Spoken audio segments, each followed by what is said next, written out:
The policy was set in September 2021. September 1st, 2021, there was a joint statement of the US and Ukraine. Notice this is a couple of months before the Russian invasion. The document is basically a policy statement of the United States reiterating and amplifying the policy that had been in effect for many years. It's worth reading. First says, the door to Ukrainian entry into NATO is wide open. We're inviting you to join NATO. And it says the United States will intensify the sending of advanced military weapons to Ukraine. It will continue with joint military efforts in Ukraine, US, it's called NATO, but it means US Ukrainian military operations. All of this placing weapons within Ukraine aimed at Russia. All of this is part of the enhanced NATO admissions program. You should really look at the exact wording. I'm paraphrasing it, but it's roughly that. Well, that's a call for the horrors that have followed. And it didn't just start then. It's been going on for actually 28 years. You look back to the let's go back to the George H.W. Bush administration, the first President Bush. In 1990 and 1991, Soviet Union was collapsing. There were intensive discussions with George Bush, James Baker, Secretary of State, his Russian counterpart, Mikhail Gorbachev, the Germans, Hans Genscher, Helmut Kohl, who were very extensively involved in this. The question was, what would be the shape of the post-Cold War world with the Soviet Union collapsing? Well, there were several visions. Gorbachev's vision was what he called a common European home from the Atlantic, from Lisbon all the way to Vladivostok. No military blocks, common European home, mutual accommodation. This was actually an extension of a program of Charles de Gaulle in earlier years. Willy Brandt. Emmanuel Macron recently has been pressing something similar, a common European home from the Atlantic to the Urals, incorporating Russia within a European and maybe Eurasian peaceful system with no military blocks. That was one vision. The other one is, goes back 50 or 60 years, is the US vision called Atlanticist, based on the Atlantic Alliance, based on NATO in Europe, which the US dominates and controls. That's a deep issue in world affairs. It goes back to the end of the Second World War.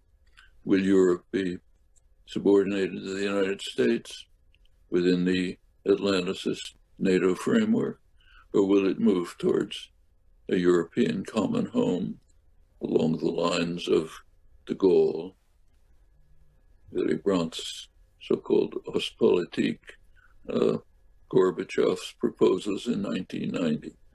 Well, the US had no interest in, actually opposed the European common home, but it did have a compromise version. And that was what was agreed by Bush and Baker in the United States, Genscher and Kohl in Germany, Gorbachev in Russia. NATO, Germany would be unified and would join NATO, which is quite a concession on the part of the Russians. Recall their history. Germany alone had practically destroyed Russia several times in the past half century. To allow a unified Germany to join a hostile military alliance was not a small step. Gorbachev agreed on a condition. The condition was that NATO would not move 1 inch to the east beyond Germany. And in fact, NATO forces wouldn't even go to East Germany. That was the condition. Perfectly explicit, unambiguous. You want to see the actual wording?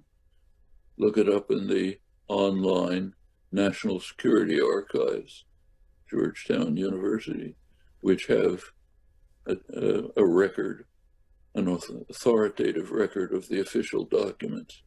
No ambiguity. Well, Gorbachev agreed to that.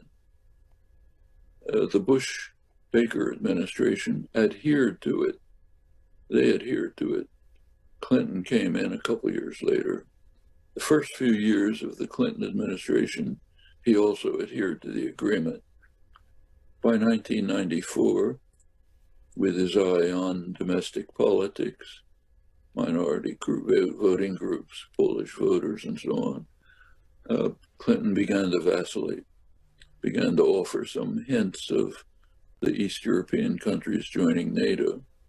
In 1997, presumably with his eye on the 1998 vote, Clinton invited several East European countries on the borders of Russia to join NATO. Well, Boris Yeltsin, who was then president, was very close to Clinton. In fact, Clinton had intervened to have him elected in 1996. Yeltsin bitterly objected to this. So did Gorbachev. So did every Russian leader. U.S. statesmen, George Kennan, Jack Matlock, former ambassador to Russia under Reagan, leading Russia specialist in the government, numerous others, Henry Kissinger, numerous others, pointed out to Washington they're making a terrible mistake. I should say that includes the current CIA director, William Burns, and former CIA director, Stanfield Turner. William Perry, Secretary of Defense under Clinton, was so outraged by this he practically resigned in protest. 50 specialists in Russia wrote a warning letter to Clinton saying, this is extremely dangerous. You should not be doing it. You're just calling on Russia to become militant and aggressive instead of accommodating in a common European home. Well, Clinton went ahead. George W. Bush, who came later, he just tore it to shreds, invited everyone. 2008, he invited Ukraine to join. That was actually vetoed by Germany and France, but it remains on the table. Everyone, all the people I quoted, high-level U.S. diplomats and Russia specialists and so on, understood perfectly that for Russia, there are some definite red lines that no Russian leader will tolerate. None. Yeltsin, Gorbachev, anyone. That's Ukraine and Georgia, right within the Russian geostrategic heartland, joining a hostile military alliance. They will never accept that. The U.S. forged ahead.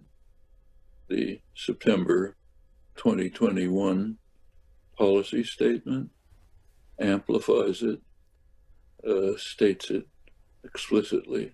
We will go ahead and we will continue to arm Ukraine. If you want to imagine what that's like from the Russian point of view, understood well by high-level U.S. statesmen, as I mentioned.